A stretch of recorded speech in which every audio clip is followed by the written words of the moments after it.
नरसिंह जयंती की कथा व पूजन विधि। वैशाख मास की शुक्ल पक्ष की चतुर्दशी के दिन भगवान नरसिंह रूप में प्रकट हुए थे।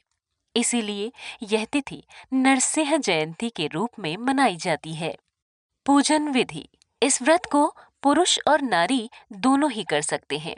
प्रातःकाल स्नान आदि से निवृत्त होने के पश्चात भगवान नरसिंह की मूर्ति को गंगा जल से स्नान कराने के उपरांत मंडप में या उनके आसन पर विराजित करना चाहिए।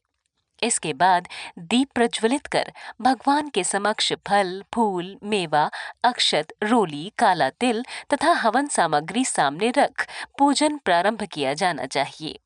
आइए अपने दोनों हाथों को जोड़ हम इस कथा का श्रवण करें। पौराणिक कथा के अनुसार राजा कश्यप के हिरण्याक्ष और हिरण्यकश्यप नाम के दो पुत्र थे। राजा की मृत्यु के पश्चात हिरण्याक्ष ने राजपाट संभाला, परंतु वो अत्यंत क्रूर और प्रजा पर अत्याचार करने वाला शासक था।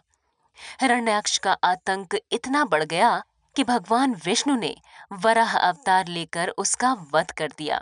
वहीं भाई के वध से क्रोधित होकर हिरण्यकश्यप ने भगवान विष्णु से बदला लेने की ठानी। इसके लिए हिरण्यकश्यप ने हजारों सालों तक तप किया और शिव जी को प्रसन्न करके वरदान मांगा। शिव जी ने कहा, मांगो, क्या वर चाहिए? उसने कहा, प्रभु, मैं न घर के अंदर मरूं न बाहर, न दिन में मरूं न रात में, न भूमि पर मरूं न आकाश में, न जल में मरूं न थल में, न अस्त्र से मरूं न शस्त्र से, न मनुष्य के हाथ से ही मरूं न पशु के हाथ से। भगवान शिव ने कहा, तथास्तु। इसके बाद प्रभु अंतर्ध्यान हो गए।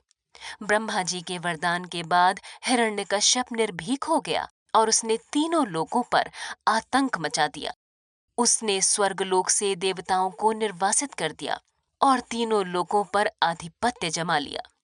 भगवान विष्णु से प्रतिशोध लेने के लिए उसने अपने राज्य में घोषणा की कि वह स्वयं भगवान है और उसके अलावा कोई किसी को नहीं पूजेगा। लेकिन हिरण्यकश्यप अपने पुत्र प्रहलाद के जन्म के बाद उसकी भक्ति से भयभीत होने लगा। प्रहलाद ने उसे भगवान मानने से इनकार कर दिया। तब हिरण्यकश्यप उसे मृत्युलोक पहुंचाने का प्रयास करने लगा। उसने अपनी बहन होलिका के जरिए भी प्रहलाद का वध करना चाहा, लेकिन होलिका खुद ही जल गई। बहन की मृत्यु के बाद हिरण्यकश्यप अत्यधिक क्रोधित हो गया और उसने वैशाख शुक्ल चतुर्दशी के दिन अपने पुत्र का वध करने की ठानी। उसने पुत्र को खंभे से बांध दिया और कहा, तुम अपने भगवान विष्णु को बुलाओ। इस पर प्रहलाद ने कहा, प्रभु तो सर्वत्र विद्यमान है और कण कण में समाये हुए हैं। इस पर प्रहलाद का उपहास उड़ाते हुए हिरण्यकश्यप ने कहा, इस स्तंभ में भी तुम्हारा विष्णु मौजूद है? तो प्रहलाद ने कहा, हाँ, इसमें भी वह विद्यमान है।